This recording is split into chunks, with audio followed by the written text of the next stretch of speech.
Hi hello வணக்கம் and welcome to cricket Challengers Tamil channel. இந்த video நம்ம அதை பற்றி பார்க்க போகிறோம் அப்படின்னா, கேகேஆருக்கு அகேன்ஸ்ட் ஆர்சிபி அவங்களுடைய நெக்ஸ்ட் மேட்சை வந்து ப்ளே பண்ண போகிறாங்க. அதே சேம் சின்னசாமி கிரவுண்டில் தான். ஸோ இந்த இடத்துல அவங்களுக்கு இருக்க போகிற ஒரு மிகப்பெரிய சவால் ரசலை நிறுத்துறது தான். ஸோ ஆண்ட்ரே ரசலை பொறுத்த வரைக்கும் ஆல்ரெடி லாஸ்ட் மேட்ச் வேறு லெவலில் வந்துட்டு எங்கேயோ இருந்த ஒரு மேட்சை டோட்டலாக கொண்டு போய் 200+ அப்படின்னு கிராஸ் பண்ண வச்சு ஸோ கேகேஆருக்கு அதை வந்து ரிசல்ட்டாகவும் மாற்றி கொடுத்துருந்தாரு.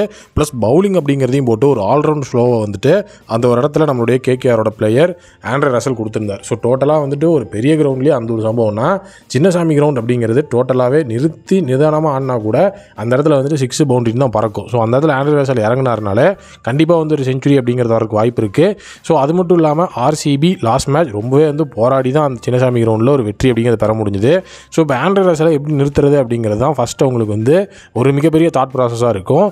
ஸோ அதுக்கு இப்போ வந்து நம்ம ஆர்சிபியோட கோச் என்ன சொல்லியிருக்காருன்னா, வெஸ்ட் இண்டீஸ் பிளேயரை நிறுத்துறதுக்கு இந்த இடத்துல வந்து வெஸ்ட் இண்டீஸ் பிளேயர்ஸே யூஸ் பண்ணலாம். ஸோ இந்த இடத்துலையும் லாக்கி ஃபெர்குசனுக்கு வாய்ப்பு கிடைக்கிறதுக்கு சான்ஸ் இல்லை. அல்சாரி ஜோசப் தான் மறுபடியும் அவங்க பேக் பண்ண போகிறாங்க. இதுக்கு வந்துட்டு மணி அப்படிங்கிறது ஒரு ஃபஸ்ட்டு ஃபேக்டர் கிடையாது. அல்சாரி ஜோசஃபோட அந்த ஒரு வேரியஸ் பேஸ் அப்படிங்கிறத நாங்கள் ஃபுல் அண்ட் ஃபுல் வந்து பேக் பண்ணுறோம். ஏன்னா வந்து பேஸ் அப்படிங்கிறது வேறு, இந்த மாதிரி வந்து டிஃப்ரெண்ட் கைண்ட் ஆஃப் பேஸ் வச்சு பால் போடுறதுங்கிறது வேறு.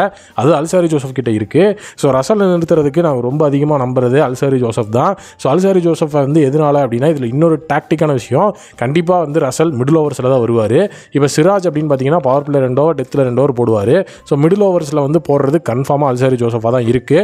ஸோ யாஸ் தயால் அவர் வந்து லாஸ்ட் மேட்ச் நல்லா எக்கனாமிக்கலாக போட்டிருந்தாலும் அவங்க 2 பேரும் சேர்ந்து தான் மிடில் ஓவர்ஸை கட் பண்ணணும். ஸோ அதனால் அல்சாரி ஜோசப் ஆண்ட்ரே ரசலோட விக்கெட் எடுப்பார் அப்படிங்கிற மாதிரி இப்போ ஃபுல் நம்பிக்கையும் வச்சு அவர் களமிறக்க போகிறதா நம்ம ஆர்சிபியோட கோச் அவர்கள் ஆண்டி ஃப்ளவர் சொல்லியிருக்காரு. ஸோ அது நடக்குமா அப்படிங்கிறத வெயிட் பண்ணி தான் பார்க்கணும். இந்த அப்டேட் பார்க்குறதுக்கு முன்னாடி நீங்கள் வந்துட்டு மோஸ்ட் பெட்டை பற்றி தெரிஞ்சுக்கணும். ஸோ வேறு லெவலில் வந்துட்டு நீங்களும் இந்த ஒரு ஐபிஎல்ல ஏர்ன் பண்ணணும் அப்படின்னு நினச்சிங்கன்னா மோஸ்ட் பெட்டை ஈஸியாக வந்து ட்ரை பண்ணி பாருங்கள். நிறைய நம்பர் ஆஃப் கேம்ஸ் அதில் இருக்குது. ஸோ டோட்டலாக உங்களுடைய கிரிக்கெட் நாலேஜ் எல்லாத்தையுமே யூஸ் பண்ணி நீங்கள் வந்துட்டு அதில் ப்ளே பண்ணும்போது உங்களால் ஈஸியாக வந்து அமௌண்ட்டும் வந்து ஏர்ன் பண்ண முடியும். ஸோ வந்து கண்டிப்பாக வந்து உங்களுக்கு ஒரு மிகப்பெரிய லெவல் ஆஃப் லக் ஃபேக்டர் அப்படிங்கிறதையும் கொடுத்து ஏர்னிங் ஃபேக்டரி கொடுக்குறாங்க. ஸோ மறக்காம நீங்கள் செக் பண்ணுங்கள். லிங்க் வந்து பின் கமெண்ட்டில் கொடுத்துருக்கேன். ஸோ அடுத்ததாக பார்த்தீங்கன்னா நம்மளுடைய ஏபி டிவிலியர்ஸோட அந்த ஒரு மிகப்பெரிய லெவல் ஆஃப் ரெப்ளிகாவை இந்த இடத்துல சொல்லியிருக்கிறாங்க. ஆர்சிபி 17-18 அப்படின்னு ஆர்சிபியில் ஒரு தடவை ரூல் பண்ணிட்டு இருந்த 2 பிளேயர்ஸ் இப்போ 18-19 மாறி இருக்காங்க அப்படின்னு சொல்லி அந்த இடத்துல ஒரு போஸ்ட் போட்டிருந்தாங்க. 17-18 அப்படின்னா விராட் கோலி ஏபிடியோட ஜெர்சி நம்பர் வந்து 17. ஸோ அதே நேரம் இப்போ பார்த்தீங்கன்னா 19ஓட வந்து நம்மளுடைய டிகேயோட ஜெர்சி நம்பர். டிகே இப்போ ஃபஸ்ட் 2 மேட்ச்லையுமே வேற ஒரு ஃபினிஷராக மாஸ் காட்டிட்டு இருக்கிறாரு. அதனால் அவங்க தான் ரூல் பண்ணுறாங்கன்னு சொல்லியிருக்காங்க. ஸோ இது ஆர்சிபி அஃபிஷியலாகவே சொல்லியிருந்தாங்க. ஒரு சிலர் பார்த்தீங்கன்னா அப்போ ஏபிடியோட ரோலை வந்துட்டு மேட்ச் பண்ணிட்டாரா டிகே அப்படின்னு வந்து பேசிகிட்டு இருக்காங்க.